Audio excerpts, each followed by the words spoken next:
Welcome back to Walsall Fan TV. It's time to cover off the Walsall Fan TV Awards. Yep. Well, we had a lot of votes, getting on for nearly 2,000 votes.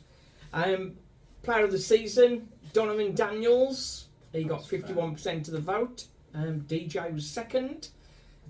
Some of the comments on that, without DJ, would have been relegated, which is fair enough. But Donovan Daniels definitely contributed to a lot of those clean sheets, didn't they? Definitely did.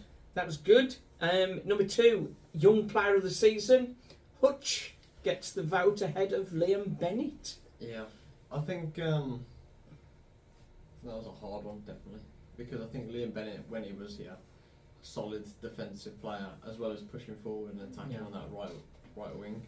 But Hutch, he's got the goals, he's got the assists, and he's just. Well, he's been with us the whole season, so he's offered a lot more. Yeah, he's been up and down through the season, but I think when you look at his stats, we're going to talk about him later on in the video. Yeah. Looking at where the gaps are and which players are going to be playing where and that sort of stuff. So we're going to come to that. Next one, most disappointing player. You went for Timmy, didn't you, for this? And Timmy Abrahams, he promised so much, but. Well, I don't know about that. I don't think he promised anything except for his name. But people were singing his name before he'd even signed and done anything. He never scored, did he? Yeah. He got that one goal against Newport. Yeah, but he didn't do any better against when he played for Oldham. no. Sort of told you everything, the thing really. is, for most disappointing player, the highest percent, 38%, Andy Williams. Andy Williams gets that one, yeah. Andy Williams actually scored for us, and when he played, even though it was slow, he did make a slight impact. And the goal against Carlisle in the cup. Yeah. Can't forget that one. And then when we had Timmy playing, he just kind of just ran and didn't really do anything. So I think reason the Andy Williams got the award is because we expected so much more from him, and it was just it got to that stage in his career when things were tailing off. Similar with Peter Clark, really. Yeah, we but then expected you more can of say him. something about Timmy, really. Like it's not exactly an old player with a lot of experience. Well, he's not tailing off. He's never tailed up, has he? Well, but he's a young player who needs to get experience, and this could be the place to build it for him. And with that exciting prospect, like you've got the two sides of it, and yeah, Andy Williams, the older, more experienced head, but is coming at the end of it, and then you've got the young, exciting prospect. He wants to try and go up and create something, and so that's difficult. What's been disappointing. Didn't happen for either of them, unfortunately. Yeah. Number 4 was the hotly contested most impressive lone player. That was obviously between DJ and Liam Bennett. Both did very well. Yeah. Had some comments on that saying they want to vote for both. But DJ got it 60-40 in the end. In all fairness, I think both, because in their respective roles, they definitely do the best. I think the thing is, goals change games, and it is. But then DJ's at the same goals time, made all the difference. so do creating chances and keeping clean sheets, and that's what. Here's an interesting fact: Liam Bennett, he scored that one goal, excellent goal, of course, but no assists. Well, he was impressive. I'm not taking that away, but he didn't actually get any assists. Well, we can't say he's better than Liam Gordon because he's only just got his 2 assists, and that was the last 2 games of the season. So, but I think even though he didn't get any assists for the short time that he was with us, he created a lot of chances at least. Yeah, he was definitely a driving force. Those balls which get into the box, and the exciting player which boosts the entertainment with fans. So. Well, which is what we were missing, really. Massively lacking. Number 5, most disappointing loan. That might sound a bit sort of harsh. Matty Stevens got 58% of the vote. The expectation to be replacing DJ, and he's just coming back off an injury, so a little bit harsh perhaps. But I think it is a little bit harsh. But then you got to think when he did come in, you're like, oh, they had the partnership with Matt and Taylor Allen with the balls at Forest Green. Sure, that's a great idea. Minus the injury which he had, it looked very promising. Like, is a small prolific player like DJ. Yeah. it looked like the perfect fit, but obviously he didn't fit into DJ's role, especially after an ACL injury as well. So. Yeah, we just nowhere near fit enough. They were saying he was ahead of Connor Wilkinson and that sort of stuff, but definitely hadn't got his mojo. Yeah. And I think if we can point to one situation, was him coming in as a replacement for DJ and not getting the goals ultimately proved the failure of the season and the end of Michael Flynn. Number 6, most annoying Mike Flynn trait. There's too many. I'll put some of these down. There's too many. And add some comments on this saying they were all so frustrating. Poor use of subs, too defensive. Second place was the Kinsella partnership, Kinsella and Comley playing together. That was so frustrating. Yeah. But 37% of the vote, 240 votes, hoofball. We just don't want to see it at Walsall. The occasional pump up top is fair enough, but clear the ball, get it out. But not as the mainstay of the game. It was just very boring football. Very boring football. Right then, we're going to get on to some interesting details on the players in a second. Number 7, goal of the season. DJ Cup goal at Stockport. That got 55% of the vote. Yeah. Hutch at home to Hartlepool, first match of the season, was an excellent start. And then Brodie's added the Bennett goal. I also had the Gordon's goal as well. So they were good. Not enough of them, that's the thing. Number 8 was the easiest one of all, even though he'd only got 52% of the vote. DJ going back to Mansfield. Yeah. Obviously, that was the worst moment. Finishing lower still was sort of second in the betting for that one. In the poll for that. There we go. Number 9, worst goals conceded. There were a lot of these. After losing those 2 goals against Grimsby at home start of the season, the Stevenage equaliser after Walsall had made such a great start to the season, in the heat, Walsall not holding on, not making any subs, sort of laid the tail of the tape. Of course, the Grimsby match was the next match and we had the same again, but we ultimately lost that one. Jamil Matt Enthusiast is mentioning Tranmere at home. That was a similar game. Jack mentions the Leicester game because, of course, we did run them quite close, and it was a lucky deflection that ultimately gave them the lead. I think the only thing about that Leicester game was that it's... Well, I was going to say alright because they're in Premier League and they're a great team, but really they're not. They're absolutely rubbish because we except from that goal, we kind of battered him. Madison, useless. But. Right then. So the winner of that was wholeheartedly Hartlepool. 62% of the vote. That capitulation, absolutely awful. Right then, number 10 was your favourite Walsall Fan TV moment of the season. Yes. So any nominations for that? Just put that in the comments. Nominations for that? Yeah? Where should they put the nominations, Stephen? Well, I think nominations should go into the comment section of this video, and then once we have all the nominations up and the most popular ones, we'll put them into an Instagram stories for a poll, and off that we'll get our result. Okay, that's it, we'll do that. Right then, next we're on to, there's 4 areas I want to talk about. O'Shea McEntee playing in the central midfield last few games of the season was a massive inspirational move. Yeah. Is he going to stay there or is he going to go back into centre half? Well, I think... What do you think there? I think he should stay there because he's offering that height midfield, which we've definitely been missing out on. Yeah, that physicality, Yeah, and he's got the defensive mindset as well. So that physicality and the defensive mindset, as well as having the height, like win more balls in the middle and obviously push forward and not leave it down to Donovan Daniels and the other centre and whoever to try and stop us from conceding. He definitely showed a lot of quality and that drive from midfield. Yeah, I mean he was getting so far forward. Physical presence from midfield. I think he's still got a lot to learn, Of but course, but he's I think definitely he definitely progressed a lot during that. okay. Next one, Riley. We're kind of answering this already, really.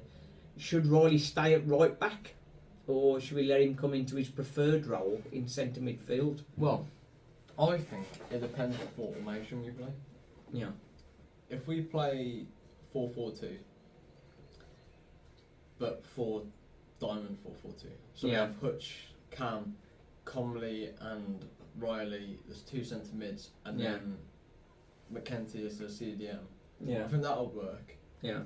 But then again, he hasn't got the height. He hasn't got the height for the midfield. But then, if that player is going to chase around the board just like Comley and McEntee, I think it would work. I think he's a good defensive player, Riley, and Yes. playing at right back, he hadn't had many people go past him. No, So- but at the same time, I think he could be good going forward. We haven't seen that much this season, obviously, Yeah. because of his injuries. But And he's not fully fit yet, so I suppose why he was not fully fit, right back was probably the right place for him. yeah, Bit more fitness, maybe moving into midfield will be a better position for him. I think it can be. We'll have to see what happens pre-season. Okay, next player I want to talk about is Isaac Hutchinson, the Hutch. Indeed. 7 goals, 6 assists. If you look around the division, there's not many players, or I don't think there's hardly any players, that have got that kind of return. That's 7 goals, 6 assists. That's phenomenal, really. His can Hutch lead us into a top 7 finish next season? Is he the player in that role as Cam that can lead us there? I don't think he can lead us there by himself. I think if we have a good striker up front and another ball-playing midfielder, maybe if we put Riley in midfield, I think then it's definitely possible. 7 goals, 6 assists, 13 goal Yeah. Creations, yeah. creations in a season. It's quite good, especially in League Two. I mean, if he wasn't tied down on contract, I would definitely take him up for a different club. Well, he's had an extended deal on his contract, so That's good. he's with us for the long time. Yeah. Unless somebody comes in with silly money. But now we've got Travella. People shouldn't be taking our players off on the cheap anymore. If you wanted a promotion-winning team, would you have Hutch as your cap? I Yeah. would. Okay. Right then, next one. This is a contentious one again. Jamil Mack playing up front alongside his Oppo from Forest Green, Matt Stevens, fully fit, or DJ.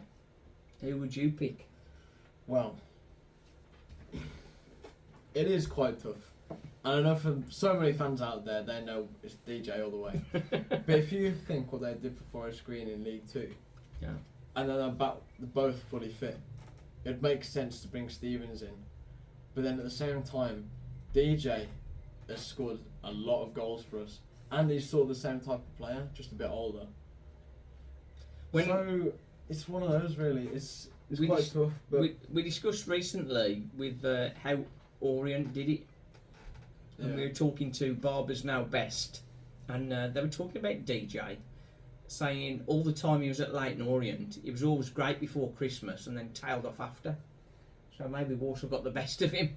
Well, I think even in that case, if he's the best before Christmas, playing for Christmas, and then you bring in another player, Matt Stevens for the second Matt half. Stevens Yeah. for the second half. Oh, wait a second.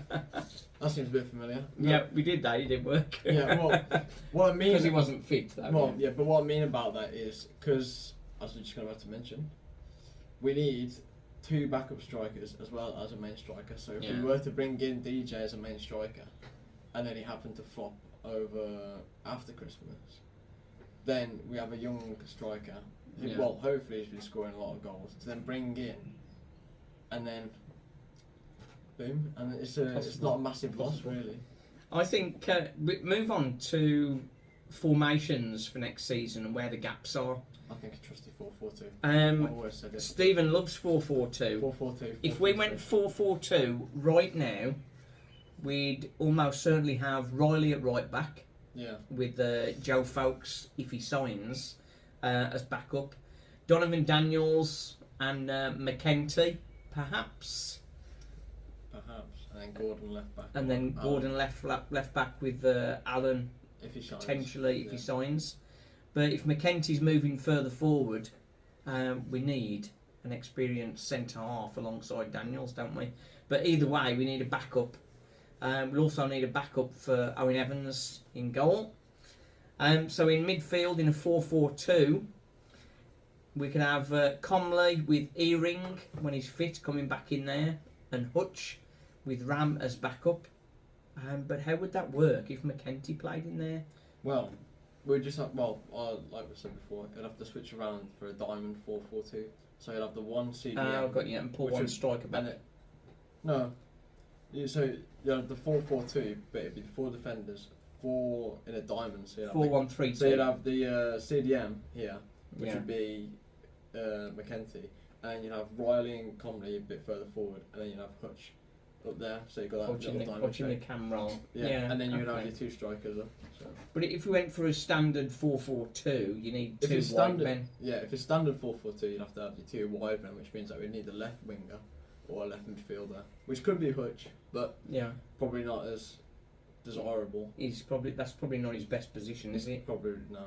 And Tommy Knowles, right wing, I think that suit him. Yeah, that'd work because, as we saw from right wing back, he gets a lot of time on the ball and does a lot with it. So I think right wing would be right wing works best for him. I think. As you say, need a left winger. Need a left winger and a left wing cover. So. Up front, we're very clearly short of strikers. Yeah. With Jamil Matt, really the only striker we've got. Looking at the players we released, 3 midfielders, 3 defenders, 3 strikers. So, and we were short on strikers all season, really. So I think we'll need at least 3 strikers coming in, 3 wingers. That's cover for Knowles, and then a left winger and cover for left winger. Centre half, if McEntee's going to go into the middle. The keeper, of course. And then if Allen or Folkes don't sign, then we need backup for the fullbacks. If we went 4-3-3, maybe that would work better with Riley, wouldn't he? As a box-to-box. Yeah. Because he can get forward then. Have somebody like Comley or McEntee behind him. I think, you could have McEntee behind him, but then if McEntee does drop into that back 4 or back 3, whatever happens, Riley, Hutch as the 2 forward ones, and then Comley as a CDM still works. So. See, and then let's not forget about Earring as well. I mean, Earring when he comes back, he's come back to fitness. If he gets back fit. He could be similar to Rory Holden, couldn't he? And not really get back. Rory Holden obviously went to Port Vale. Well, he's been released, so that didn't end well for him. But as we predicted, he was never going to be playing a full season anyway. Yeah. So I think it's the right decision for Walsall to let him go, even though at the time people weren't sure about that. So the rumour mill will no doubt start very soon. Yeah. We've already got the rumours that Troy Deeney is going to be coming in as player coach. Yeah, and Matt Sadler's player coach. Yeah, that's good. If he's just attacking coach, that would be good. But maybe as Matt Sadler's assistant. Not sure whether I like that too much, to be honest. Well, as an assistant? Yeah, I think he needs somebody with a bit more nous, really, a bit more experience. Well, you can always have... Well, maybe if he doesn't come in as just as assistant manager and just comes as a striker coach, that still works. Yeah, I think that would work. That would work. Beneficial and a lot better for us. And I think if we've got somebody like Troy Deeney up front... Yeah, and right now he's playing for Blues, so he's not that far away. Yeah. As well, and he can still play if he plays player coach. So so it could be a very useful addition, and maybe help the development of strikers. Yeah. Well then, I think we'll leave it there.